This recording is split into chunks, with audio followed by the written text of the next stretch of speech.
La rubrique Vie sociale et familiale, présentée par Daline, compte vous informer au maximum sur des sujets tels que la famille, l'éducation, l'économie, la psychologie, la justice et bien d'autres. Bonjour à tous, bienvenue sur Marana TV, je suis Daline pour la rubrique Vie sociale et familiale.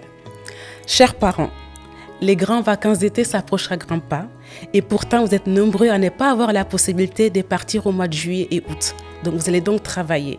La question qui se pose à nous maintenant, qu'allons-nous faire de nos enfants? Alors, vous pouvez les oublier à l'école, les derniers jours d'école, n'allez pas les chercher. Faites semblant de les avoir oubliés. Sinon, vous pouvez aussi les envoyer chez les grands-parents, les oncles, les tantes et les cousins. Mais si vos enfants sont du genre turbulent, ils risquent de vous rappeler rapidement pour venir les chercher. Vous pouvez les laisser pendant tout l'été, juillet, août devant la télé, Netflix et Disney Channel vont devenir vos meilleurs amis. Et les leurs aussi. Sinon, aujourd'hui, on vous propose de les envoyer en colonie de vacances. Donc, les colonies de vacances, je vous vois tout de suite revenir. Non, la colonie de vacances n'est pas un abandon. Souvent, on pense que les colonies de vacances, c'est pour les parents qui ne savent pas quoi faire avec leurs enfants. Donc, on les envoie le loin possible afin de ne pas être embêtés pendant tout l'été. Non, vraiment, la colonie de vacances, certes, pour les enfants, ça peut être une certaine crainte de leur part parce qu'il y a des enfants, il faut savoir, ils sont jamais partis de chez eux ou ils n'ont jamais été séparés de leurs parents, même ne serait-ce que dormir une nuit, voilà, en dehors du domicile familial. Donc du jour au lendemain, partir dans un lieu inconnu avec des personnes qu'ils ne connaissent pas, sans leur repères, sans leur environnement habituel, ça peut être il y a beaucoup d'appréhension de la part des enfants. Et même aussi pour les parents, c'est compliqué d'envoyer leurs enfants en colonie lorsqu'ils n'ont pas l'habitude, parce que du coup, ils vont envoyer leurs enfants dans un lieu qu'ils ne connaissent pas, des personnes qu'ils ne connaissent pas vont s'occuper de leurs enfants, et aussi, certaines colonies, ils n'auront pas en fait des contacts avec leurs enfants pendant 1-2 semaines et voire plus. Et pourtant, vraiment, envoyer ces enfants en colonie a plein d'avantages. À commencer par l'acquisition de l'autonomie. Il faut savoir que votre enfant, sans vous, sans maman et papa pour s'occuper de lui de A à Z toute la journée, va devoir s'autogérer, s'occuper de lui, de ses affaires et faire attention à tout. C'est-à-dire, les animateurs et les éducateurs vont leur donner des indications. Exemple, demain on va à la mer, n'oubliez pas d'apporter votre casquette, n'oubliez pas de mettre votre crème solaire dans votre sac à dos, n'oubliez pas vos sandales, votre serviette de plage, au maillot de bain, etc., etc.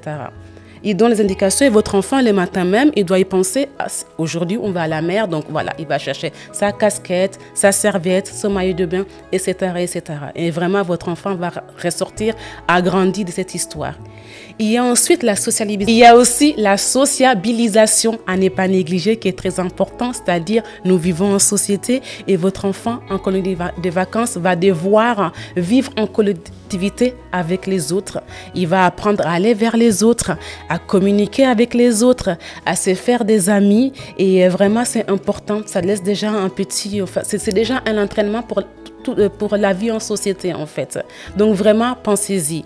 Vous pouvez vous renseigner auprès de la mairie de votre commune, auprès du service social et aussi auprès de la CAF pour avoir des aides afin d'envoyer vos enfants en colonie de vacances. Surtout, chose importante, pensez à envoyer votre enfant à des colonies de vacances à thème selon leur passion. Selon si votre enfant a une passion culturelle, sportive ou artistique, vraiment n'hésitez pas, il va rencontrer du coup d'autres enfants qui partagent la même passion que lui. Donc voilà. N'hésitez pas à nous écrire si vous avez davantage de questions quant aux colonies de vacances et si vous voulez avoir des informations quant au financement, donc auprès de la CAF. Nous prendrons un plaisir à vous répondre. Je vous retrouve tout de suite pour la Minute Que Faire.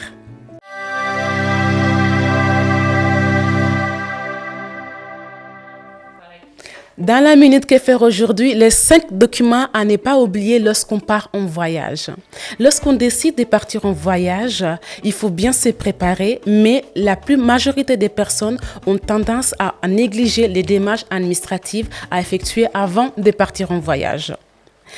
Nous allons vous donner 5 documents importants à apporter, à amener en vacances afin de voyager l'esprit léger.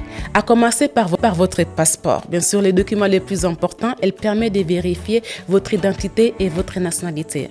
Ensuite, il y a les visas qui est obligatoire pour certains pays. Vérifiez bien.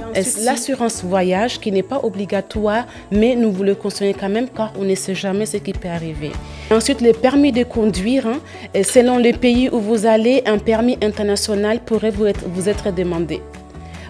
Et voilà, c'était tout pour notre rubrique Vie sociale et familiale d'aujourd'hui. N'hésitez pas à nous écrire, nous prendrons un plaisir à vous répondre. Merci de nous suivre et à très bientôt.